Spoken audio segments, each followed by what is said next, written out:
Okay, so guys, we are going to be talking about Phaethon. Raise your hand if you've read the story in totality. I know there's some people who haven't. You read it the other day, right, Brett? Norman, you read it. Julio, you read it with me. Marcus, you've heard it in pieces at least. The story of Phaethon, the Greek myth. Oh no, I read it. You read it, awesome, great. Nigel, we read it together. Chris, have you heard pieces of it? What? Phaethon, the story about the son of Apollo driving the chariot of the sun across the sky.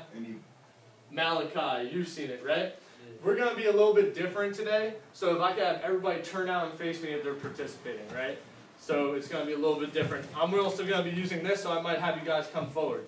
But first thing I want to address is our essential question for today. Part of our unit on choices means that storytelling about choices is important, and we're going to try to explore why is storytelling about choices an important aspect of society, okay? So that's what we're hoping to answer at the end of the day. First thing I want to do with you guys through the slideshow, so move closer if you need to see the slideshow, is review some of the things that we talked about at the beginning of this lesson. If I could have those of you, especially Marcus, who I can't see right now, come forward with your chairs. You guys are going to be in close quarters today. It's all right. Everybody's going to be together. I know it's not the model we follow, but can everybody see this? Okay. First thing, Phaethon's Flaw.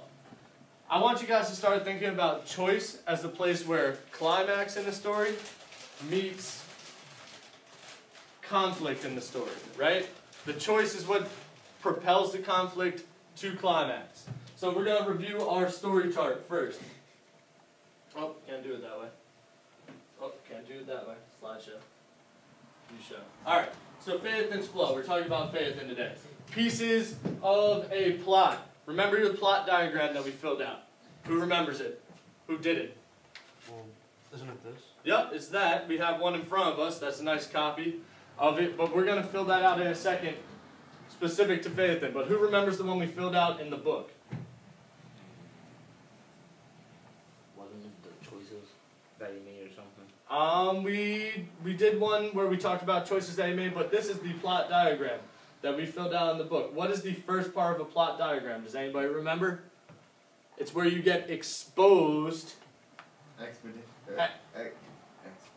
Exposition, very good. So it's where you get exposed to the beginning of the story. Everything that you need to know going forward. You get to know the characters, you get to know the setting, you get to know what the onset of the events are. And we're going to talk about what it is specific to Phaethon in a second, but we're just reviewing all the elements. After the exposition, what happens when all the action climbs? What do we call that? The what, Norman? Rising action, very good. So the rising action is the next part of our traditional plot diagram, rising action. At the top of the rising action, we already talked about this word, this is where choice comes into play, where the conflict comes into play with choice. What do we call that at the pinnacle of the story? Julio? Climax, very good, Julio. So the climax is next. Looking a lot like your plot diagram on your sheet, right? Right? Yeah. I'm big on echoes. So like if I say right, I kind of want to know, or else I don't think it's all right. Now, after the rising action goes to the climax, what has to happen for the story to start ending? Falling action. You're on fire, Julio. Well done. So, falling action will be the next step. And what happens when everything is resolved? Whether it's a good ending or a bad ending, a positive ending or a negative ending, what we call it when it's resolved, Malachi? Give it a shot. How about you, Chris? You did this one with us? Resolution. Very good, Marcus. You better have it because I taught this one the first time around, right? Yeah. So, resolution. All right? And then there's this kaboom in the middle that propels everything. What's the kaboom in the middle that makes everything go? The conflict, right? You can't have a story without conflict. It'd be a very boring story. So there's our plot diagram, right? And all of you have been given a copy, an empty copy, a graphic organizer of the plot diagram. So now we're going to fill in, from Phaethon, specific details. We're going to fill in that plot diagram. So let's start at the exposition. And I want you guys to be filling this in. Did you get a copy for yourself, Chris? No. Nope. Here you go. Everybody have a pencil, something to write with? Nope. Nope, okay. Miss Amber's labeled her pencils, so I don't want anybody jacking these pencils. You got one? Need one? Need one? These are the type of things that, as per cultural norms in the classroom, we would grab on the way in. Here you go. You got one in your ear? I didn't know if that was just for style. I didn't know if this was fun. Yeah, that was paper cut. You saw me get myself with a paper cut the other day. So, exposition, where we're exposed to the story. Where are we exposed to the story when we first meet Phaethon? What is happening? He's getting confronted because he's scheming on the. He's trying to lie and say that he knows his father and stuff. And I would say that that is a part of that exposition, but the first thing we see, they are racing. Very good, Norman. They're having a race. Phaethon and his buddy Ephesus are having a race. The son of Zeus. So what I would like you to do, where it says exposition, maybe I should stop pointing to my lesson plan and point to the actual diagram. I want you to write what you think was happening at the very beginning of the story using some of the ideas that were just mentioned. Zeus's son and Phaethon are racing. I will put some names on the board. I know the names are in ancient Greek, so if we're trying to spell, that makes it tough. Fus, I think that's it, and Phaethon, right? One of the ways you pronounce ancient Greek names is you want to hit all the vowel sounds. So Phaethon, and a lot of the vowel sounds are going to be long, even though they're double. Where do you write that up? You would write it where it says exposition. Exposition. So there's the setting. Well, you could say setting ancient Greece. Ancient. The situation or the climate is they're having an argument or a race. And the characters are our two boys, right? That I just wrote on the board.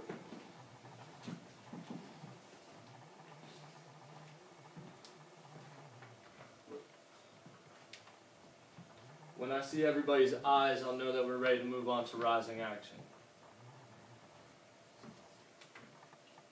The climate was a lot like you said, the situation. They're having a race, they're having an argument, right? A debate. A what? A debate. A debate. That's a good academic word for argument.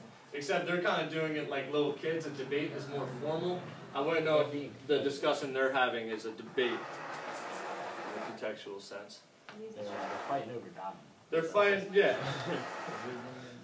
Fighting over God. Well, I mean, in some realms that would be I said dominance.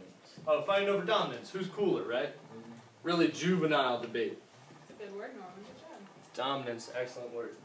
All right, so for rising action, if you notice there's a couple stair steps to rising action, so we could write a couple things down. What's one thing that as we follow the story, Nigel, since you made eye contact with me, I'll pick on you. What's one thing that happens that draws the plot forward in the rising action? Give me a sign. I'll come back to you. I don't know it's not acceptable. I'll come back to you. Brett, you read it most recently. What's something that happens next after we find out who everybody is, what's happening? They're having a race, and he sets out on an adventure to go find his dad. He sets out on an adventure to go find his dad. So I would put that somewhere in the rising action. Maybe not the first thing, but certainly the second thing. Sets out to find his dad. Maybe I'd add his dad's name. Brett, what's his dad's name? Apollo. Apollo. Excellent. I'm throwing names up here around the essential question. Apollo, god of the sun.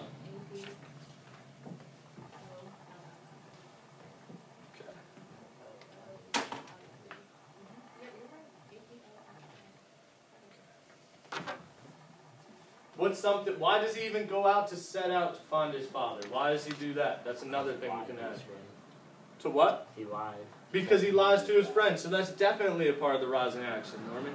Excellent. He lies to his friend and says he knows his dad, that they're really tight, that they're BFF, dad and son. And that's what you'd be writing, again, in rising action. For the first one. Kind of, it doesn't matter if you have them in sequence or not, Nigel. You can sequence them later. You can put them in order later. But we do want to jot down these ideas that we're saying out loud. Do you want to give us a third one now that I'm coming back to you? I promised I'd come back to you.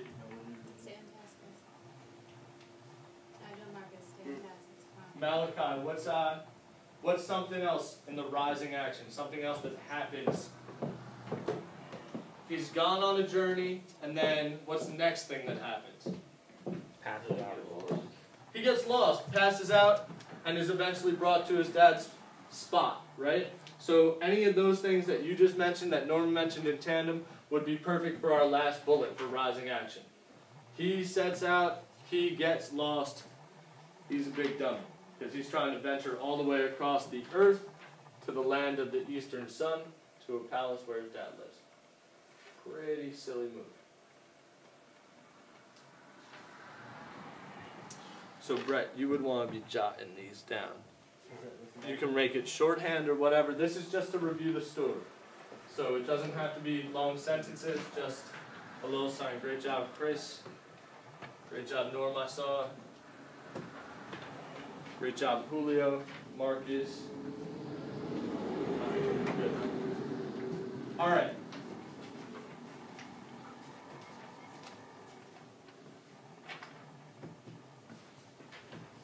Now let's talk about the climax, right?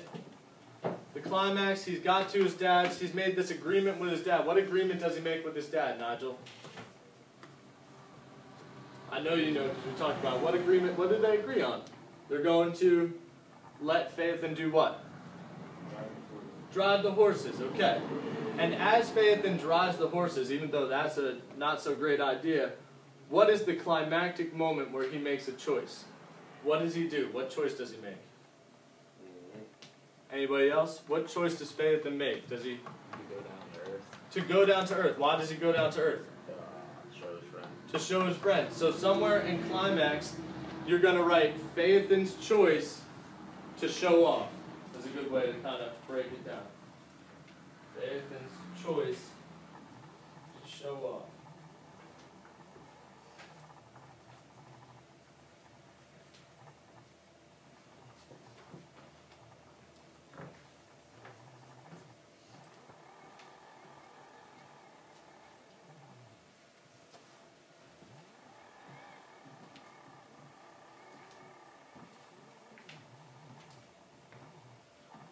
Falling action. After he makes this choice, there's a bunch of consequences.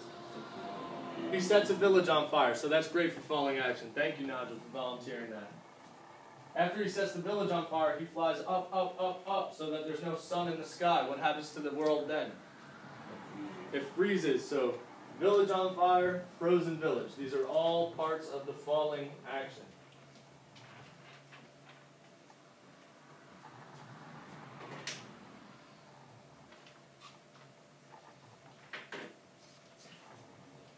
We're going to talk about resolution next.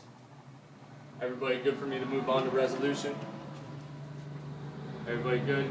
Yes? Yay? You good, Malachi? Yeah. Okay, perfect. So resolution, Zeus sees somebody, this chump, driving a chariot, and it's not Apollo.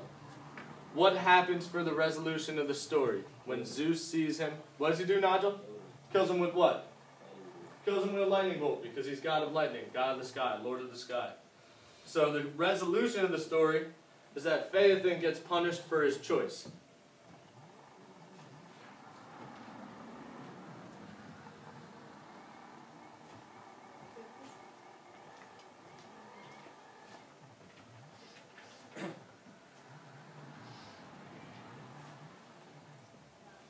Now, if I've animated the slide appropriately, when I hit the right arrow, conflict should wiggle, because that's what we're going to talk about last.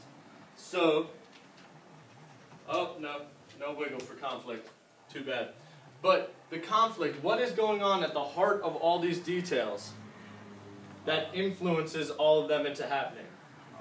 He lied to his friend, so he's trying to prove that he's right. And how could we summarize that even a little bit better than you already have, Norman? He's trying to prove to his friend that he's right. What emotion or personal characteristic would make you want to do that? Arrogance, pride, stubbornness. So in the conflict area, you're going to want to write one of those words as Phaethon's choices. Arrogant choices, stubborn choices. What was the word you used? You already used arrogance. Yeah. Where did you want down the line or in the circle? it shows on the line, but you can write it underneath the pyramid, wherever you really want, just to show that conflict kind of similar to where we are. Very good. I didn't realize it was a departure.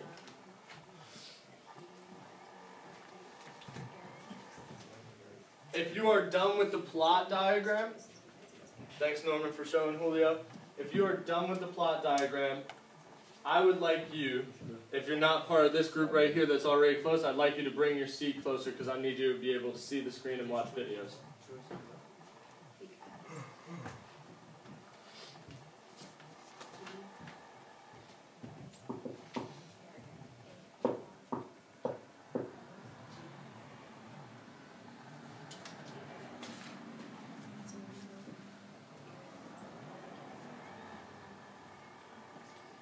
Nigel, are you done with the plot diagram?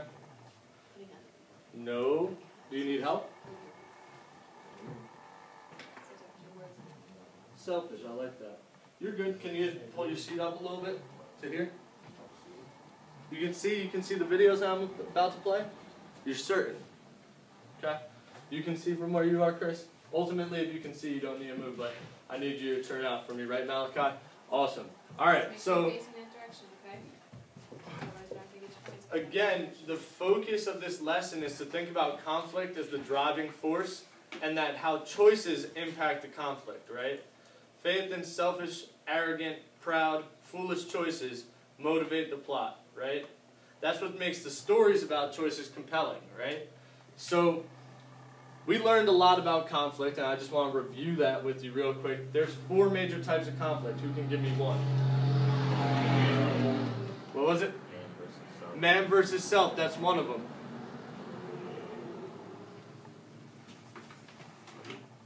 But if it was me versus you, we could call it a duel. We could call it a duel. What am I getting at? Man versus man. What about Bear Grylls, who you'll see shortly from now? What is he? Man versus nature or man versus wild. Do you like Bear Grylls? We're going to see a video of him shortly. And man versus society. And those are the 4 major types. Barring... Being. Huh? Supreme being. Yeah, we also have 3 other varieties. We're not going to get into them. We're going to go with the more general ones, but you are right. Versus a supreme being or fate or supernatural or technology would be really 3 other ones that we could add to the list, right? So, this is what we just reviewed. What are these words over here? External, internal. What do they refer to? Where the problems happen. Where the problems happen. Is man versus nature an external conflict or an internal conflict? It is an external conflict, right? Because something outside the person is happening.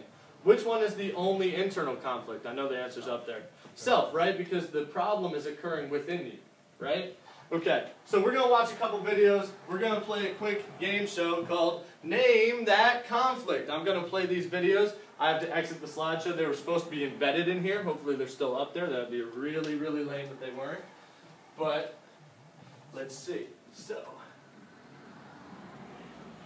the first one, I'm going to play you. Wait till the video is done or until I pause it to shout out an answer. You guys can all feel free to shout out.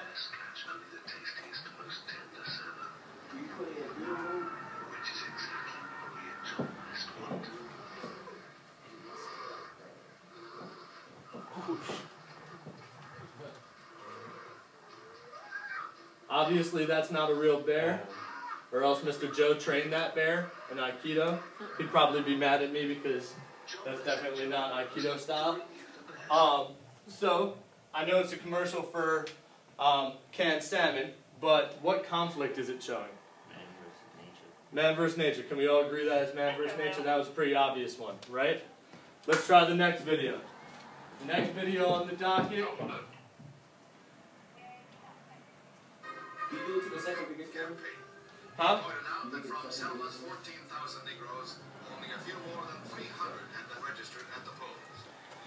Everybody recognize who that face was momentarily? Martin Luther King Jr. Very good, Chris. So what type of conflict do you think this is about? Man versus society. Excellent. Because, you know, with all the civil rights movement, Martin Luther King as a singular individual attempted to impact the way society looked at issues of race in America, right? How about this one? Anybody see this movie when it was in theaters this summer? It is a great movie. If you have a little sibling, it's out on DVD, you should definitely take it to them. Especially little siblings who struggle with choices, because all these little... I don't want to give it away. So here is a clip from the movie Inside Out.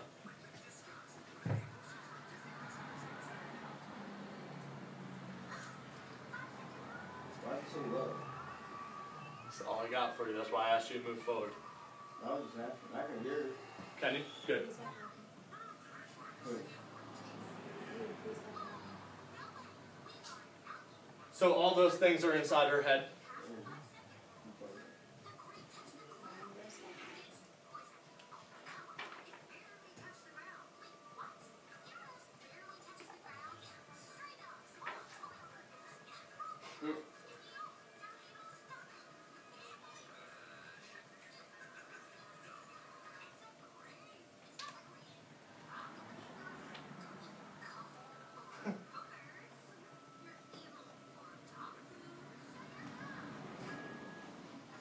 Alright, so that's Disney Pixar's Inside Out. If you couldn't pick up on it because of the sound, I'll just recap. Little girl was about to eat a grape that fell on the ground. Her emotion, joy, was like, go for it, 5-second rule. Her emotion, disgust, was like, don't do it. Anger, sadness, and fear were sitting on the sidelines because it didn't really impact them. So, being that those emotions were taking place internally, what type of conflict were we experiencing from somebody I haven't heard from? Self. Man versus self. You guys were right on it together. Alright, here's another one. Everybody remember this movie? This is a great scene. It's a bit of a problem. See, rumor has it. That's my uncle. You idiot. I'm already done.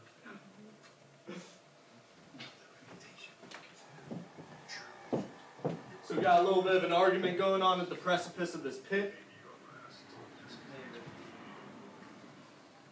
But we're going to watch it anyway because this is one of the sickest scenes in movie history. Well, I'm gonna watch it. Mm-hmm. I don't think the sequel was as good, but I like it. you like it as well? So he's making a decision. He's kind of man versus self right now, right? He's deciding what he's going to do. But that's not what I'm getting at. What's about to happen is the conflict that I'm getting at.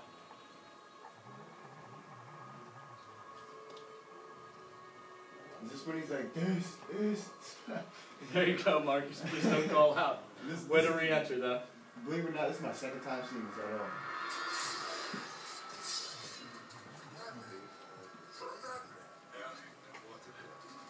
You'll find plenty of both down there.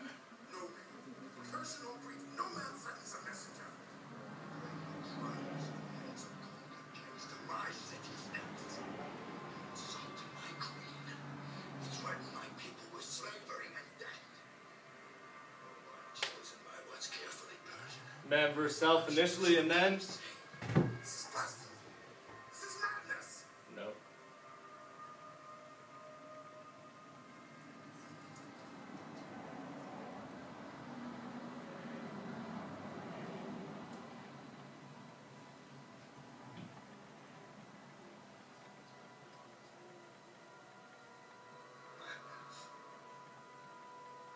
This is Sparta.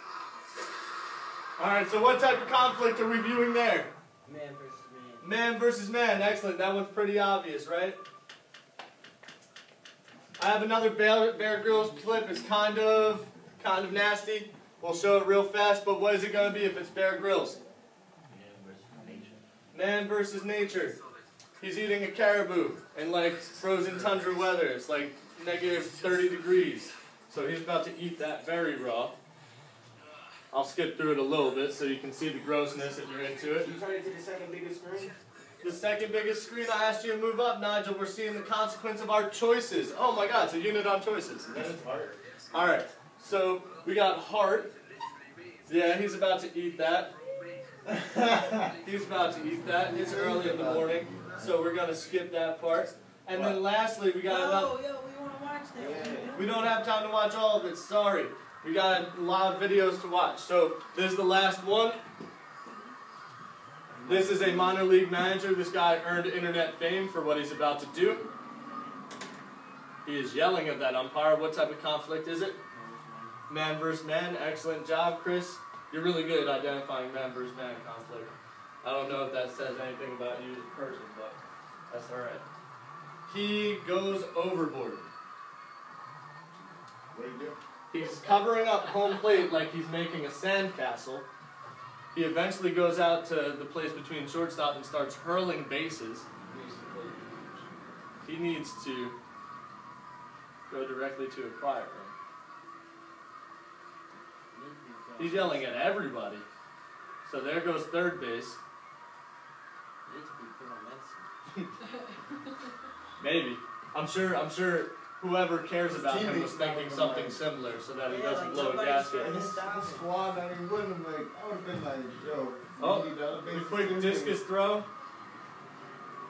So maybe this guy who's going man versus man, now he's a little bit of man versus self, right? Because he can't even decide when it's time to stop. What the heck, right? Language, prompt language. It's man versus society. Man versus society as well. Why do you say that, Chris? I'm interested. Because he picked up the base.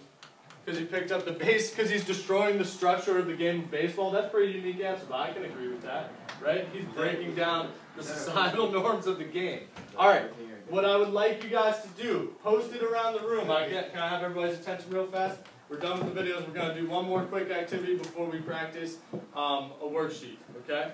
Or a hierarchical guide, as I like to call it. We'll leave the heart up there just for giggles. Over here is a taped up piece of paper that says person versus wild. Over here is a place that says person versus self. Over here by the computers are person versus person, and somewhere right over here is person versus society. The question I'm going to ask you, and I want you to think about it for like a couple seconds before getting up and move, is which conflict would you most like to be put in? Which conflict are you best at dealing with, or which conflict would you most likely like to see yourself in? So, on the count of 5, I want to see everybody get up and move to the corner. If you don't remember the corners, circle a little bit, you'll see them posted. Ready? 1, 2, 3, 4, 5. Everybody up and moving. You're going to go to the corner of the room where you see a posted conflict. So if you think you would do best with person versus society, if you were that person, if you think you would do best with person versus person, you can't trust yourself, oh my goodness. Look at all these honest people. All these honest people, where are you? Alright, now that you are here, I want you to think of 2 things in your group. I'm going to give you a minute. You guys are going to discuss with each other why you chose what you chose. And I want you to think of a creative part of a narrative, like a creative part of a story where you can give me an example of the type of conflict where you're standing. So it doesn't have to be real, it can be fictional, it can be from your real life, but remember, be appropriate. So if you're talking about person versus person, don't give me in graphic detail the time that you blah, blah, blah, blah, blah, right? Like, give me a fictional narrative that remains appropriate for school, okay? So for the next minute, talk amongst yourselves. I'll be circulating around. If you're not talking about this stuff and you're not talking about it appropriate, it's going to go on your point sheet. Everybody clear on what they're doing? All right. Ready? Go. I'll talk with you too, because you're by yourself. So I want you to tell me why you think So you you have do to best think in about an this example situation. of person versus self, either from your own life or from a story you've read. It's the wild. Do you have training for surviving in the wild? Maybe. I showed you the wrong spot. Oh, okay. Or self. Okay, so you're more of like a Moravian, like you want to get How are you doing that? Always constant. What do you have? Okay. Alright. Think of, while I go and check on them, that was a great answer, by the way. Think about what think about a form of conflict that could take place with you a lot. Like create one in your mind.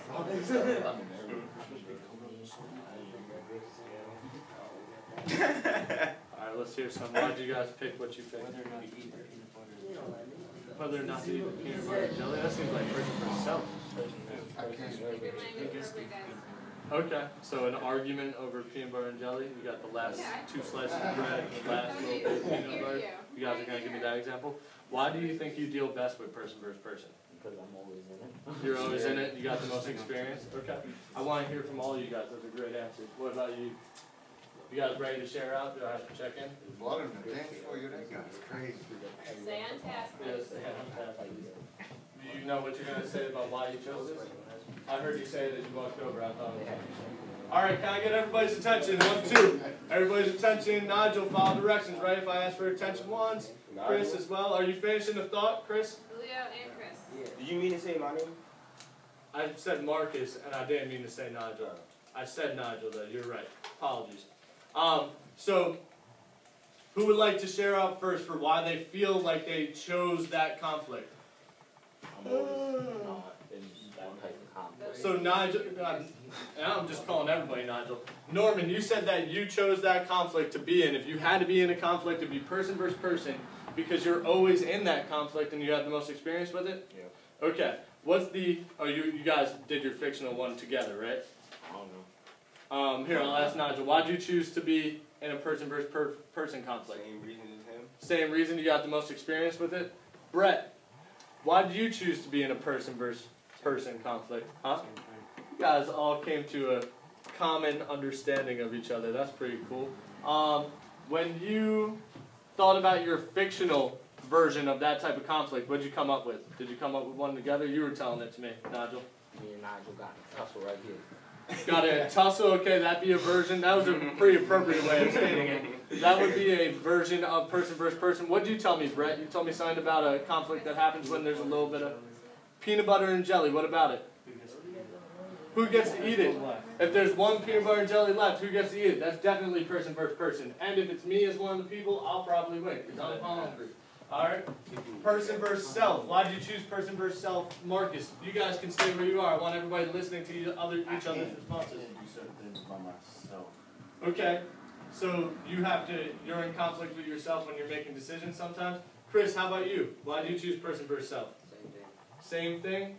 Don't care to elaborate at all? No? Okay. Julio, how about you? Why do you choose person versus self? Same thing. You guys are all copying each other. It's all right. What was the fictional one? I saw you doing a little bit of a sketch comedy over here. What were you running from? Running from the cop? How's that have to do with yourself? Okay. Technically, it was imaginary.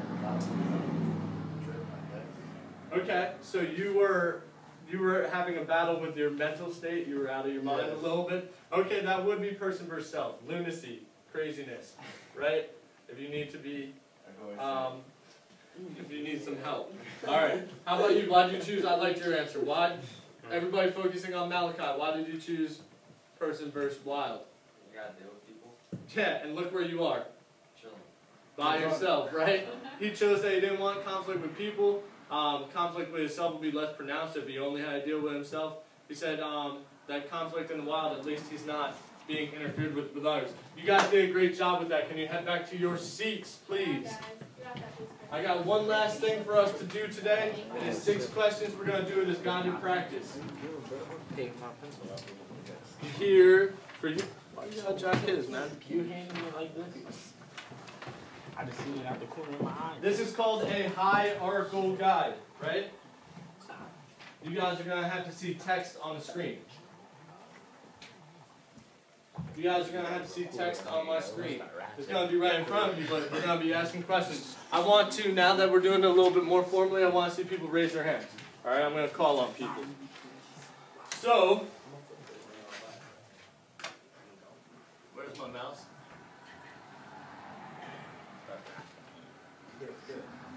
Alright, here we are. Has anybody ever done a hierarchical guide before? Yeah. Okay, what does a hierarchical guide usually consist of, Norman? Do you know? I just know it makes you like have a deeper understanding. It makes you have a deeper understanding. The first question is all about remembering. So that's really, really easy, right? If you read the story, you can usually remember something. Marcus, remain on task, please, for me. I know you read it, but I just want you to listen to me right now. You'll have an opportunity to read it. Number 2 is understand, which is a little bit higher up that ladder of thinking, right? You got to not only remember it, but you got to understand it. Applying it is a little bit higher on the ladder, and we're developing higher order thinking skills all the way to the top after analyzing, synthesizing, and evaluating, right? So, I'm going to start. I would like to call on people specifically for the specific skills because you're all working on different things. I would like to start at remember. So I'm going to ask Julio first. Okay? Who is Phaethon arguing with at the beginning of the story? Who is Phaethon arguing with at the beginning of the story, Julio? Say it again. Ephesus? Is that what you're saying? Faith. How is he arguing with faith? You don't know? Chris, do you want to help out? The E word. That E word, that's Ephesus. I can't even say it right. But he's arguing, and who is Ephesus? Maybe you can tell us that, Julio. Ephesus is his what? Friend. It's his friend. So you can write, Phaethon is arguing with Ephesus, his friend.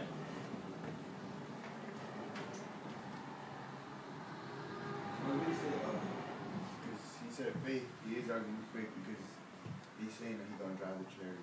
That is true. He is kind of tempting fate, right? And in a lot of Greek mythology, fate is a huge issue. But at the core of this question, being that it's just a remember question, we're not analyzing it that deeply. We're just saying what the bare bones of the story said. And I'm going to let you answer the next piece of the question. What are they arguing about? His dad letting him do stuff. Him and his dad having a close bond. Yeah, exactly. That's perfect. And that was a really good way of encapsulating the argument. Who's more tight with Pops, right? Papa was a rolling stone. Wherever he laid his god hat was his home. And then I went back up to the throne.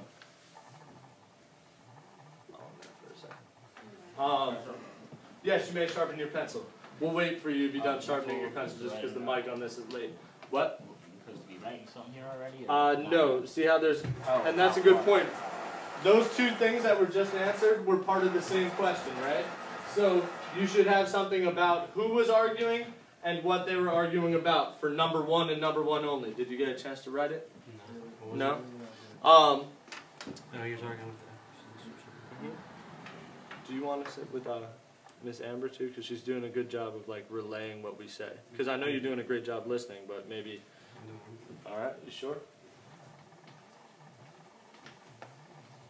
When I see eyes, as always, I'll know that I'm good to kind of move on. Thanks, Norm. What's up? So when you see eyes, it's not. Yeah, it's the letter. Clever. You should write riddles for a living. Alright, so now that we've remembered, we're going to try to understand. We're going to go up to that next level of higher order thinking, right? Understand, why does Phaethon get angry about the accusations made about his relationship with Apollo? Nigel, you want to take this one? Why does he get angry?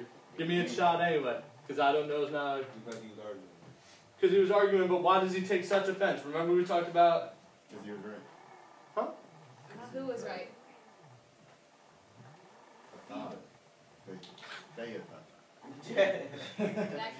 Phaethon gets angry because Phaethon was right? Oh, We could call him E-Dog if it helps. E-Dog was getting mad because... Reverse it, flip it. P-Dog was getting mad because E-Dog. E-Dog was pretty much shutting him up. Pretty much shutting him up, right? Lies. Because he was accusing him of something that was true. He had no relationship with his father. So part of the reason he does get mad is because he doesn't have... Phaethon gets mad because... Say it again for us, Marcus. You said it better than I can. Ephesus was right. Because Ephesus was telling him lies that were actually making him sound true. Because Ephesus was saying lies that were actually true about his relationship with his father. Very good. So if you have something along those lines for the first part, number two. There's a second part to number two that we're going to ask somebody. I'd like to volunteer for this one. Malachi, you want to volunteer? I don't know number two. You don't know the second part of it? No, I don't. Well, can we try to get to it together, you and I? Yeah. Okay. It says, how does his reaction, so the way he reacts, what does that reveal about him as a character? I don't remember how he reacted. Can somebody remind Malachi how Phaethon reacts? He said, I'm leaving, I'm ready to find my dad. Nah, you don't know anything. I'm leaving. I'm getting my dad. We hang out all the time. I'm leaving. I'll see y'all later. That's pretty much what he does. So, what does his reaction show if he doesn't know where his dad lives in reality? Courageous is what you said. Courageous is a very positive spin. But he brave. Brave is a very positive spin, but what? He not dumb, but he was like Not thinking. He was acting like a young boy, he right? wasn't critically thinking. Young-minded. He's young-minded. What's a good word for that? Immature. Immature. I like the word immature. Marcus, that's great. You want to use his word, immature? Okay. Immature. Kind of selfish, I guess. Because he's just, every other responsibility that he has, he's just... We're on 2 or 3. We're on 2. So it's the second part of 2. A-T-U-R-E. Oh, wait, no.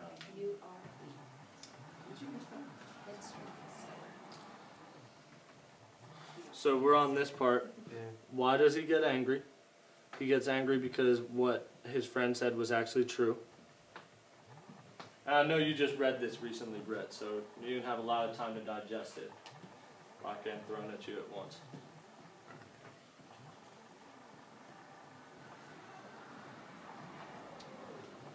And then his reaction shows that he's immature. He's kind of young-minded. He's kind of foolish. He might be a little courageous too. Maybe. Alright, number 3 is pretty easy, right? Everybody's going to do this silently real quick. Take a minute to do it. Apply. Part of applying knowledge is being able to sketch a relationship from text to a picture, right? So it says, sketch a map of Apollo's eastern, it says Easter, it should mean Eastern, palace, and the journey he takes across the blue metal of the sky. So draw a picture of the chariot making its journey. Think about where east is on a compass rose, right? I'm going to draw a compass rose for everybody real fast. East is over here. North, south, west. And if we know anything about the sun, it rises in the east and sets in the west. Okay? So I want you to draw a quick sketch. Your chariot does not have to be anything more than a little box. But the wheels on the chariot should resemble what they're described as in the story. That's sun. Very good, Marcus. When you're done with that, I'll know because I'll have your eyes.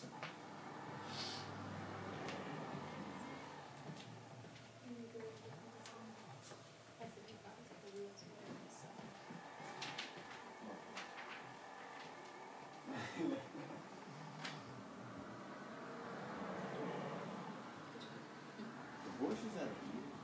They have ears, Horses do have ears.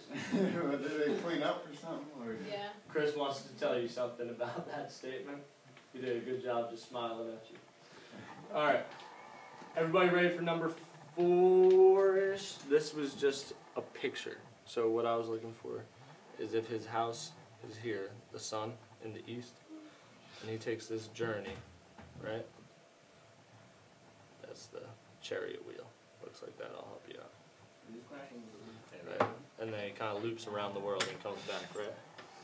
All right. Class is almost over. We have about 5 minutes for the next 2 questions at the very least. Okay? Huh? To leave in 10 minutes. Oh, boy. Hello? Guys, don't fall. Oh, doesn't work from 2 feet. There it is. Okay, so now the next one I want you to do is compare. So this is analytical, the comparison of 2 things.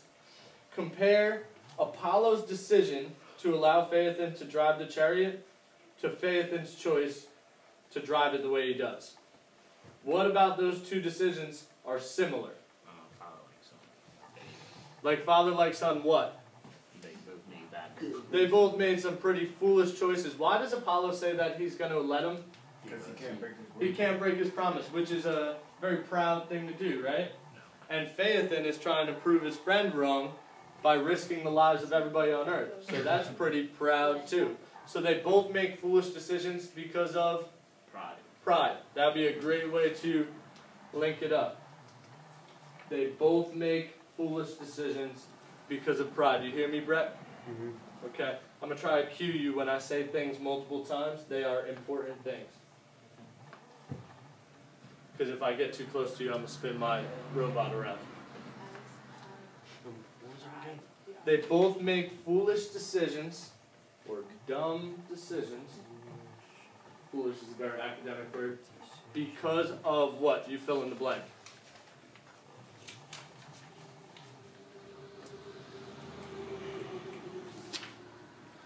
Alright, number 5. I want everybody to try this on their own. This is kind of a synthesis, right? You ever see bumper stickers? They have little slogans on them, right? I want you to make a slogan for this story. Just a quick little moral slogan. You don't like my driving, dial 1-800-Chariot of the Sun. That's not a good slogan. Because if you remember from yesterday, we did talk about this a little bit. So if you remember what we talked about at the center table about arrogance, you were day before yesterday. Then you already have one that you can use. Any slogan that you'd like.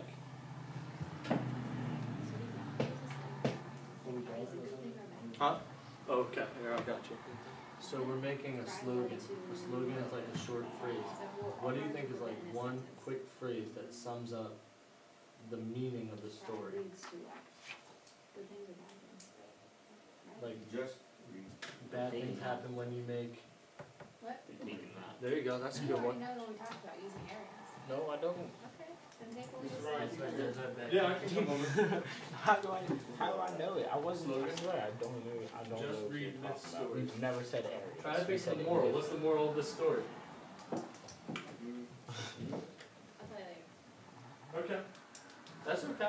I mean, if you can't come up with something better right now, maybe you'll have a chance to revise it, but this is a great moral of the story, right? Moral of the story, we've talked a lot about choices. We've talked about pride, stubbornness, selfishness. Is there any of those words that you can throw into a slogan? I have to move on right now in order to get through everything, but maybe you can revise that later. Last stage in the process, probably the highest tier. Can we evaluate, right? Can we look at a story in totality, looking back? Critique, meaning criticize or say something about Phaethon's decision, about his decision-making process throughout the story, noting at least 2 instances where he could have made a better choice. So you're going to name 2 spots in the story where if he had gone the other way, things would have been better. So 2 decisions that he made that were not good decisions. To show off, so that's the first one. Very good, Julio. Showing off to his friend. If he didn't want to show off so bad, he wouldn't be in the position he was in. What's another one, Marcus? What's the ultimate choice that screws up everything on the planet? Driving it like a reckless fool, right? Going down to the village to show off. So both are instances of showing off, but there's at least 2 instances, and I want you to make a list of them. Not lying to his friend. Not lying to his friend in the very beginning. He would have been fine from Jump Street, right? Like those 2 choices? Well, he could have lied and got away with it. He could have lied, but he needed to go all out of his way and prove it, right? He Like, caught himself in his feelings. yeah, he was in his bag, as they said, right? Huh? He was in his duffel bag. We're very sweet. Okay. Okay, All what's right. the other one? The last thing, if you haven't done, we got 2 men. So this is what's called an exit ticket. You will hand it to me at the door. The last thing, you're going to respond to the best of your knowledge. You're going to respond to the essential question. Why do you think storytelling about characters and their choices are such an important, or is such an important aspect of culture / society? So why do you think, I will come around and help those of you who need help, but either hand it to Miss Amber or myself as you leave. We're going to line up after you answer the question. So when you're done answering the last exit ticket question, you may go to the door with your answer. Norman's writing like Speedy Gonzalez. He wants to get to lunch. Cool. I'm leaving it for this class here for lunch. You're leaving, I don't know, let me figure that out when you get it. You don't know the answer? Well, why do you think stories about choices are important? That's an easier way of thinking about the question. Just write down whatever you think after having read the story. Stories about choices teach us what? Pencils go back to the center table. I'd like to thank you guys for a really, really great lesson. I enjoyed it. I hope you enjoyed it too. Go home, watch 300. It's a great movie. You gotta watch the new one. Montana. You know how long it takes them to make that movie? Hmm? You know how Somebody long told it me takes them that to in make this that fight, movie? that he lost that fight, whatever, at the concert. I was listening to 2 people once. I did a bad job. This for me. You can line up. Once you've handed it in, you can line up. Huh? That one you can leave on the table as well. Those are all getting graded for participation. On the table?